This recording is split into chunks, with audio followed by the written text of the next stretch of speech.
बच्चों, आजकल मैं एक किताब पढ़ रहा हूँ और उस किताब का नाम है आंतरिक बल है। और एक हैं डॉक्टर मिलक राज संधा, ये राजयोगी हैं, इन्होंने लिखा है। और यह असल में अध्यात्म विज्ञान के या गहराई में जा रहे हैं। और लेकिन इनमें इन्होंने आज जो हम सोचे आपको बताएं, इस किताब का जो पढ़ा हूँ वो मन पर है। मन, हमारा मन काम करता रहता है, जैसे वो कहता है वैसे हम करते हैं। और इसमें हम लोगों ने कई बार बात किया है कि मन जिस काम को कहे और अपनी आत्मा न उसको कहे तो नहीं करना चाहिए। अगर हम अपने जो अभी अंदर की यात्रा की बात कर रही थी सरिता जी, तो वो उस पर ध्यान देना पड़ेगा, कॉन्शियस पर, आत्मा की आवाज़ उसको बोलते हैं। और ये कई बार हम लोग डिस्कस भी कर चुके हैं। तो मन जो है ना, इसके दो हिस्से हैं, एक किताब में बताते हैं। एक है चेतन, एक है अवचेतन।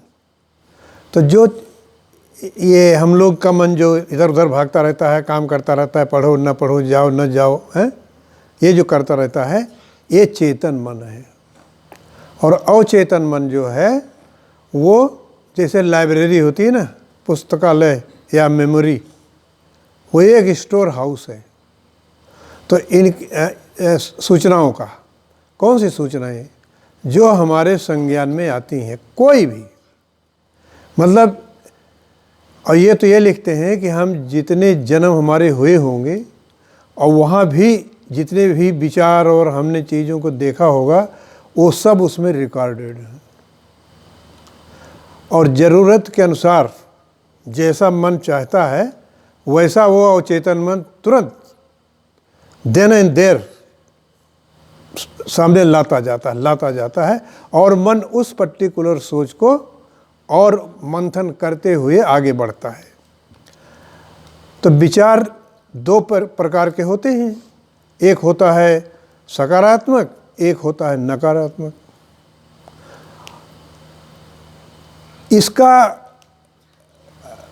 अगर ध्यान से अपना सेल्फ इंट्रोस्पेक्शन करो तो ज़्यादातर लोगों का सबसे पहले जो विचार आता है किसी काम को करने में, वो नकारात्मकता का ही आता है कि अगर न हो सका तो, मान लो फेल हो गए तो, मान लो वो न मिले तो। लेकिन उसके बाद फिर हम काम में लग जाते हैं। लेकिन आया तो नकारात्मक। ये है सारी बीमारी का जड़। किसी न किसी तरीके से इसको ख़त्म करना है। आवे ही नहीं, आप में केवल सकारात्मक विचार आवे। और जब सकारात्मक विचार आएंगे तो ये जो भी इन्होंने बताया सरिता जी ने कि इंटरनल जर्नी है, जो कि सेल्फ इंट्रोस्पेक्शन से होगी, आत्मनिरीक्षण से होगी, उसमें फिर क्या कहते हैं कि आपको एक संतुष्टि मिलेगी और काम में सफलता भी मिलेगी। तो इन्होंने तरीका ये बताया है कि अवचेतन मन तो आपको जो भी, जैसे मान लीजिए आपने कोई अच्छी बात सोची, तुरंत जितना भी उस समुद्र में है उससे रिलेटेड परस देगा, वो सामने ला देगा मन के। और मन जो है उसमें से अपना और एक्सरसाइज करेगा और किसी न किसी नतीजे पे पहुँचेगा। अगर वो नकारात्मक है तो उसमें भी वो एक्सेलेंट टॉप नकारात्मकता पर आ जाएगा। और अगर सकारात्मक है तो इसमें आ जाएगा।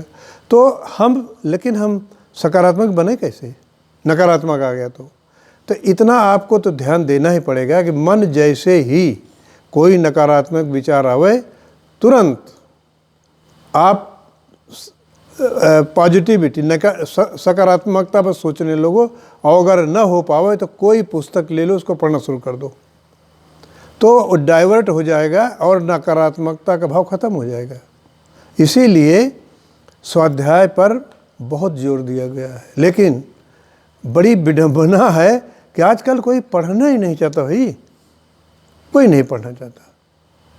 और कोई कोई देश, जैसे हम बात कर चुके हैं, जापान वगैरह, उनके तो एक आदत है सबकी, वहाँ पर मेजॉरिटी जो है पॉपुलेशन वो स्वाध्याय करते हैं, और इसीलिए सबसे ज़्यादा आयु जीने की जापान में ही है। हालांकि उसकी अलग एक समस्या आ रही है, वो समस्या आ रही है अकेलापन। इसीलिए उन्होंने अभी रिसेंटली एक बार उन्होंने पढ़ा था, उसमें आया है, उन्होंने एक मिनिस्ट्री कायम किया है कि ये आइसोलेशन में जो बहुत ज़्यादा उम्र हो गई तो बेचारे बहुत परेशान रहते हैं, तो कैसे करें, मतलब इसलिए एक मिनिस्ट्री अलग बनाया गया उसके लिए, हाउ टू, इस प्रॉब्लम को कैसे टैकल किया जाए। तो कहने का तात्पर्य यह है कि आज भी इंसान ये जानने की कोशिश कर रहा है कि है क्या ये आदमी, हम हैं क्या, हैं।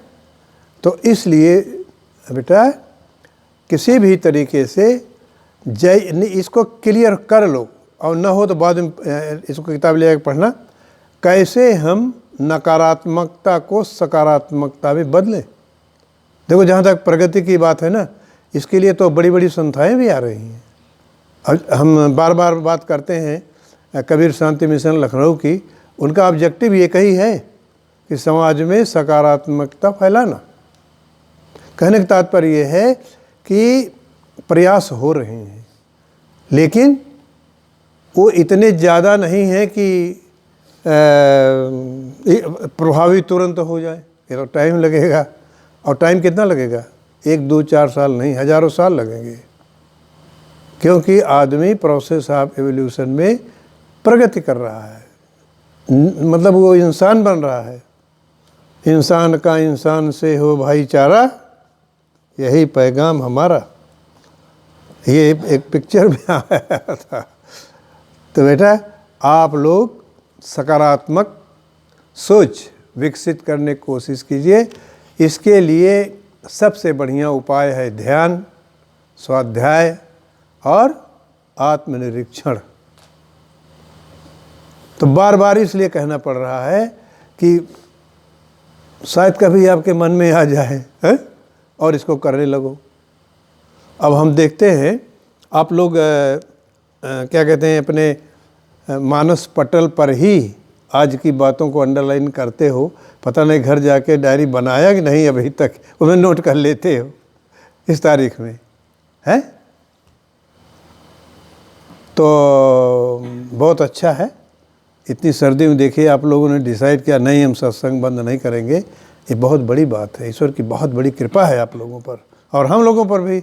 इसी बहाने चलो हम भी इतनी देर ईश्वर की याद कर लेते हैं, 1 घंटा आप लोगों की वजह से। तो बहुत बहुत शुभकामनाएं आप लोगों को नए साल में।